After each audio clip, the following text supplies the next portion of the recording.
कलयुग के पति और पत्नी हर साल शादी का उत्सव धूमधाम से मनाते हैं, मेरा निवेदन है कि आप धूमधाम से मत मनाना,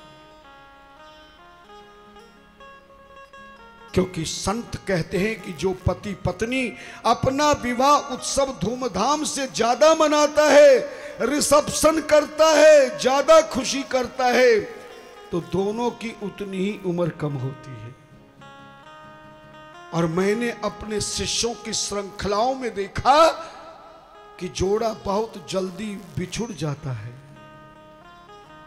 केवल विवाह के दिन पति और पत्नी को फेरों के समय 4 वचन और 7 वचन जो दिए उनका ज्ञान होना चाहिए कि मैंने वचन दिया था, साल भर में मैंने उसको निभाया या नहीं, है ना। और ज्यादा से ज्यादा प्रसाद भगवान के मंदिर में जाकर पति पत्नी शांति से प्रेम से प्रार्थना करे, प्रभु तूने ही आज के दिन इतने वर्ष पहले हम दोनों को पति पत्नी बनाया था, तेरी कृपा से हमारा जीवन चल रहा है, बस तू ऐसे ही कृपा करना, हम दोनों का जोड़ा बना रहे प्रभु, और आपकी सदा कृपा बनी रहे, मुझे संसार से कुछ भी नहीं। जय हो। क्योंकि शादी का उत्सव इसलिए नहीं मनाया जाता कि ये भौतिक संसार है, सांसारिक कर्म है, मगर जन्म का दिन इसलिए मनाया जाता है कि बड़े भाग्य मानुष तनु पावा और सुर दुर्लभ सद ग्रंथन गा। मगर कहीं नहीं लिखा कि बड़े भाग्य शादी का दिन आया है, ऐसा कहीं नहीं लिखा है।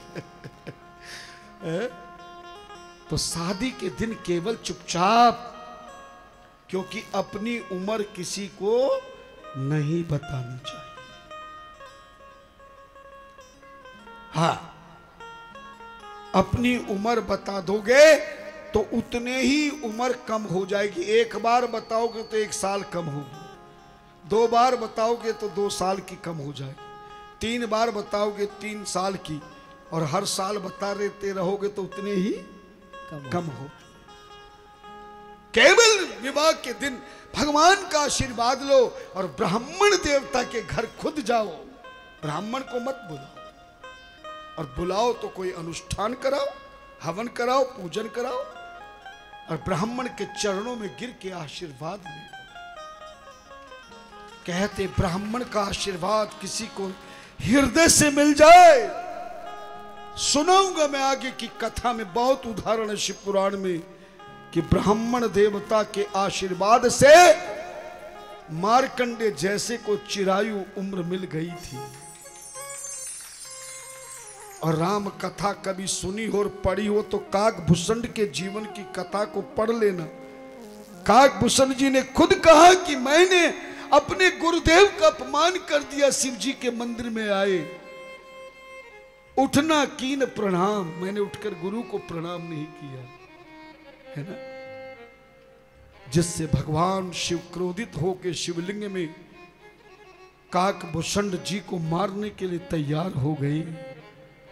लेकिन उसी ब्राह्मण देवता गुरुदेव ने प्रार्थना की। कौन सी प्रार्थना की थी?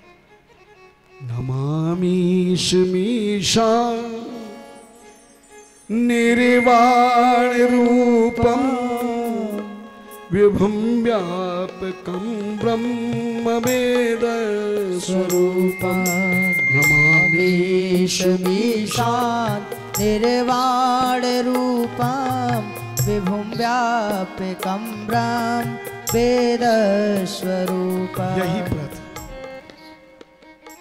जो हम प्रतिदिन गाते हैं, हरिओम हरिओम।